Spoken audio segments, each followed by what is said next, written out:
just over that. One and all, we're going to do a drill on isolating power at an incident. We did the body work recently. We're going to have a little bit of that involved in this drill, that you'll know how to use it from the last drill we did. Press record. Yeah, it's on record. I'm using my phone with screen mirroring so the boys can see the SOGs on the TV. We have Firefighter Whiteside, SO Crichton and Firefighter Tappenden as my guinea pigs for the day.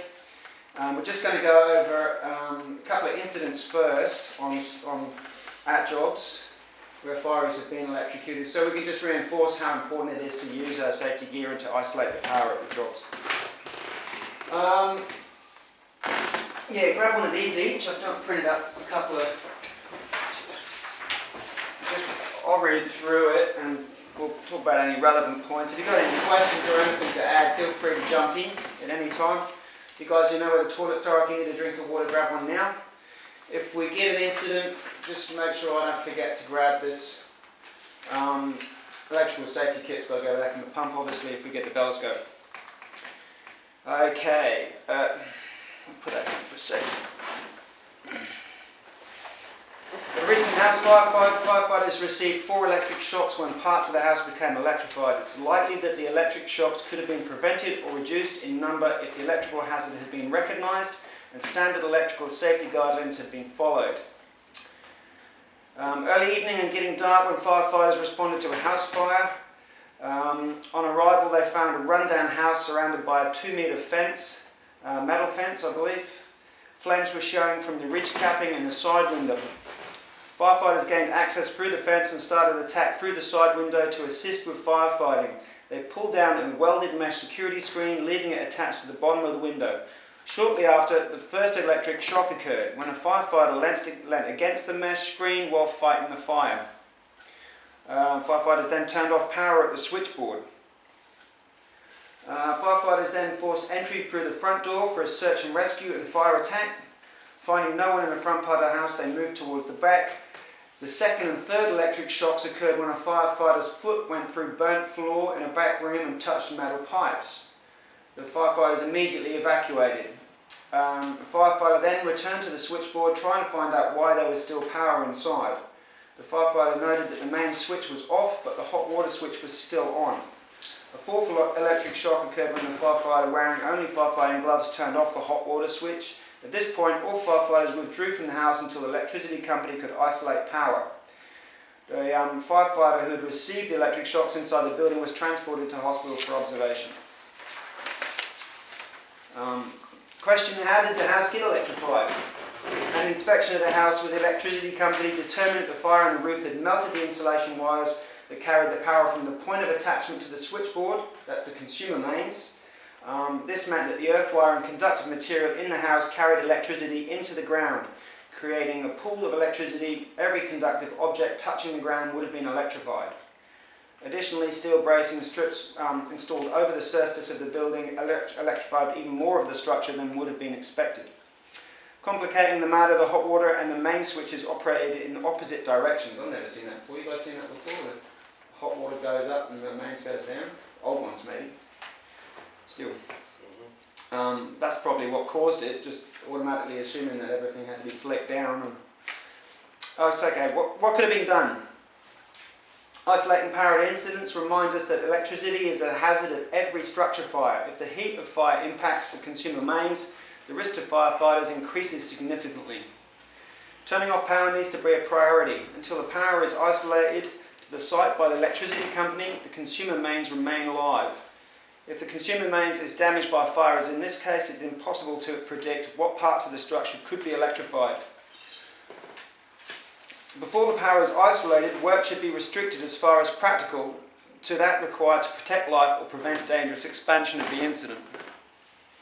The use of electrical safety kit provides the electrical safety kit with electrical gloves, leather over gloves and voltage detector. We looked at the voltage detector in a recent drill, so what I want to do now, we'll just quickly go over what else is in here. The gloves are stored separately. The rubber gloves are in different compartments so they can't weld together in the heat or whatever over time. And so we have two gloves. Can anybody tell me how, hang on, here's another piece of paper. Just in case you haven't got enough.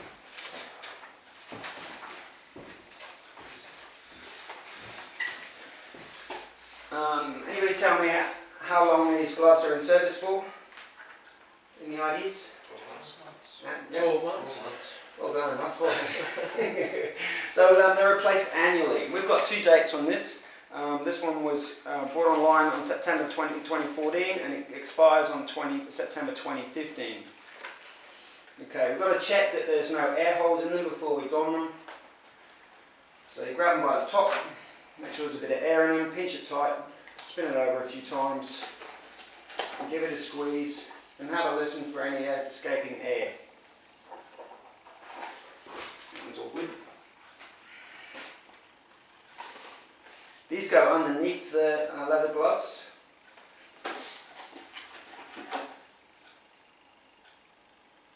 They're all good. So we've got a pair of gloves to go over the top and 2 mini voltage detectors. We'll be using these in a minute anyway when we go outside and actually mimic turning the power off at the mains in this building. We'll just test that it's working, turn it on, push the test button,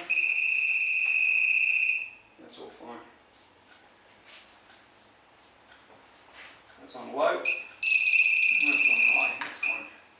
So we'll use that in a minute. Any questions so far?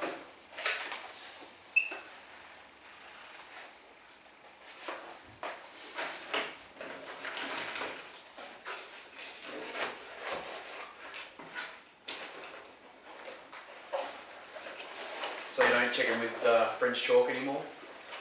I don't think so. Together? You just put French chalk in them and then blow on them and see if any of the white chalk came out? Yeah, I've never seen it. Okay. The insulated gloves are tested to 5,000 volts and are for use with voltages up to 650, which is quite high. It's a lot higher than your average household. I'll just check to make sure I haven't missed anything. No, we're all good there. Okay, here's a hierarchy of control for our OHS. Can't hand out enough paper today. All we're doing is isolation. So we're turning the power off inside the house. So we're on the 3rd stage of the hierarchy of control for OHS as isolation. When the power company comes off and disconnects the power at the pole to their house, they've eliminated and they've controlled the hazard at the source. So that takes care of our OHS when we're on a fireground as far as electricity is concerned. But we've still got to be aware, and we've still got to keep our voltage detectors handy. Done that.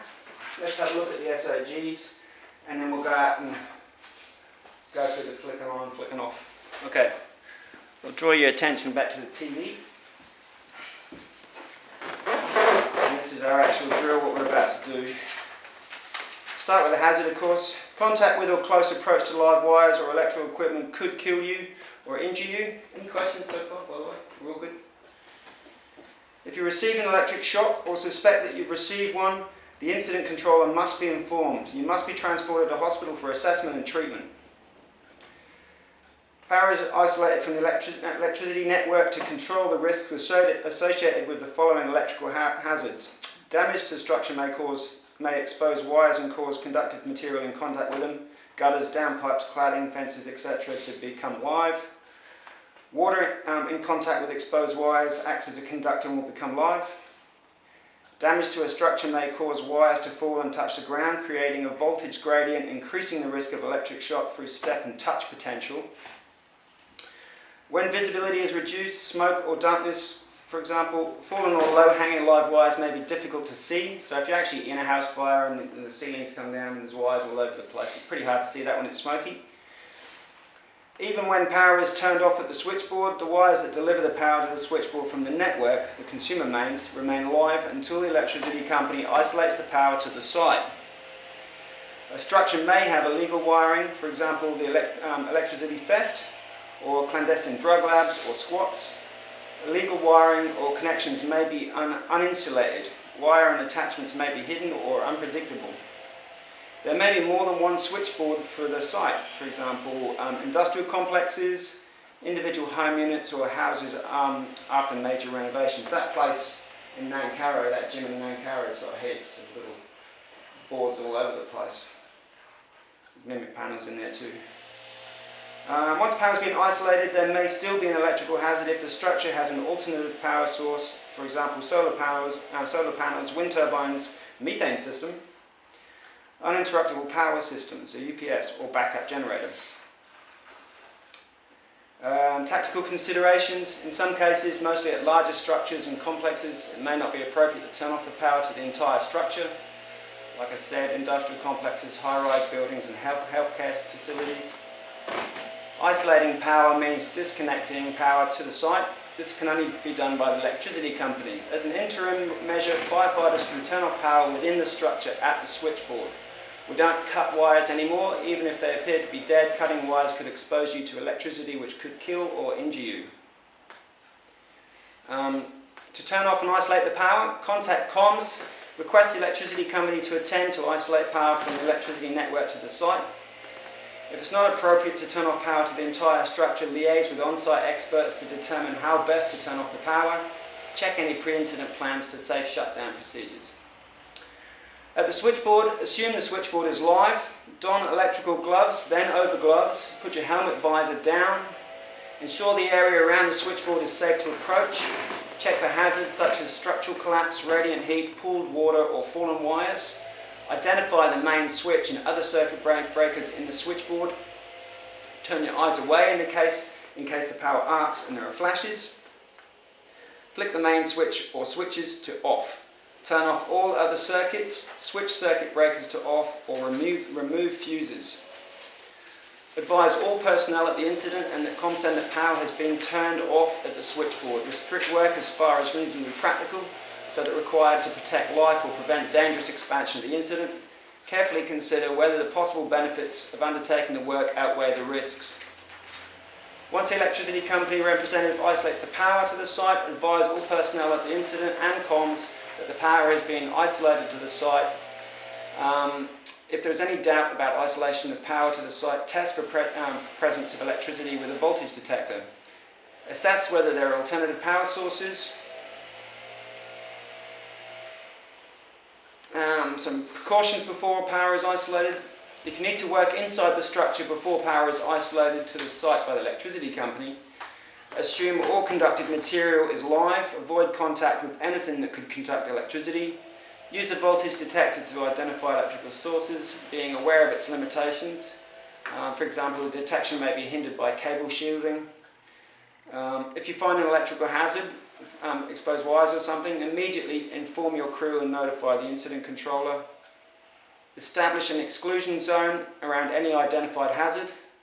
If there are wires fallen within the structure, try to locate both ends to determine the hazardous area. Establish an 8-metre radius exclusion zone where the wires touch the ground. Do not apply water to an electrical hazard. If you find a person in contact with electricity, keep clear and remain 8 metres away from the person. Do not attempt to touch or rescue the person until the power has been isolated. Anyone receiving an electric shock must receive first aid treatment and be immediately transported to hospital for assessment and treatment. At the end of the incident or at any time in between, and when there's a handover required, indicate any electrical hazards on the site handover form and recommend that electricity circuits be checked by an electrician before restoring power. Any questions on that?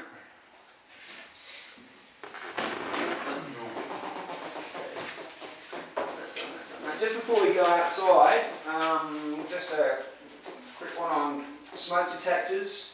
We don't replace hardwired smoke detectors, only battery operated ones, but we can replace the batteries in them so long as we isolate the power first. So the smoke detectors that are 240 mains usually have a little LED in there, it's either green or red, just to let you know that they're hardwired. Faulty wiring may still result in electrical hazard after the power is turned off. at the electrical main switchboard and the importance of using the mini rescue voltage detector to confirm power is isolated at the location of the smoke alarm. Firefighters must isolate power when replacing batteries in hardwired smoke alarms as per their recommended practice. Okay, we're all good. Okay, for this drill when we go outside, boss, if you wouldn't mind being cameraman, I'll just demonstrate isolating the power of the box. So we need turn-out jackets and with the mini rescue kit and helmets with visors. So I'll demonstrate it and a couple of times, and then I'll get you guys just to put your visor down, test with the mini voltage detector, and simulate turning it off. We don't need to turn it off in this drill. Okay? Any questions? Glad I don't like questions. Alright, we'll have a pause on this.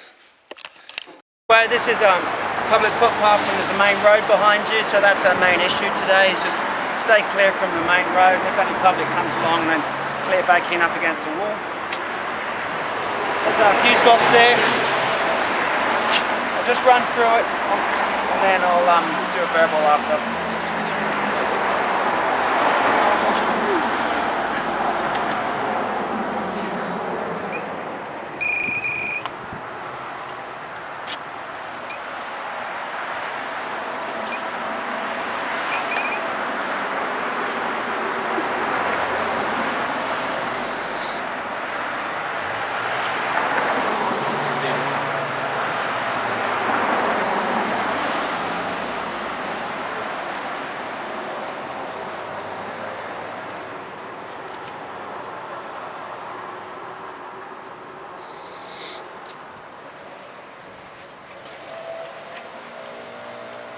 Day.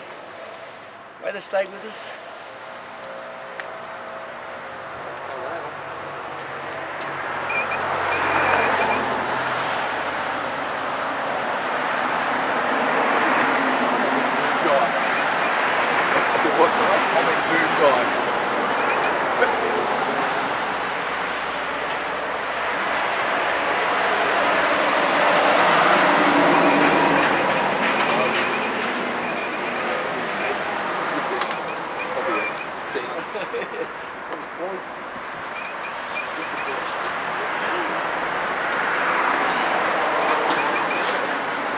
Okay.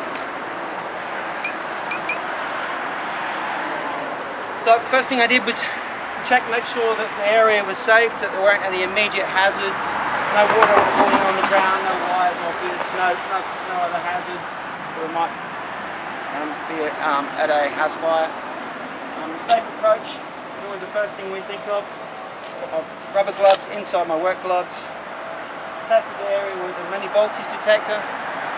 Looked away, visor down, turn the power off. You don't remove them on this particular switchboard, but if it had fuses, you would take them out. Just do it again, check the area is safe. Find your gloves. Have a test. Have a good look. Open your lid up. Visor down. Flick the switches and look away at the same time. Test again with a mini voltage detector on your way out. One of you guys want to go first? I'll warm the gloves up for you.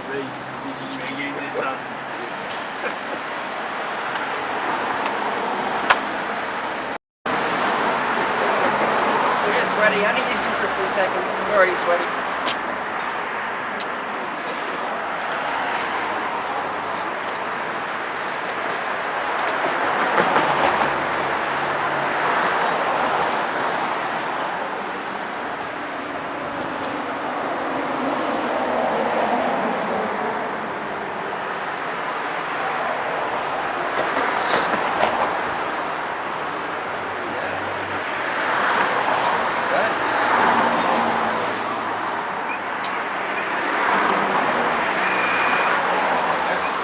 Remember to check your area. All good. All safe.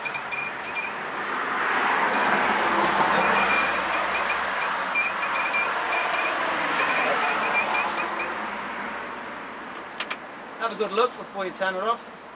Yep. Very good. And then test it on the way out.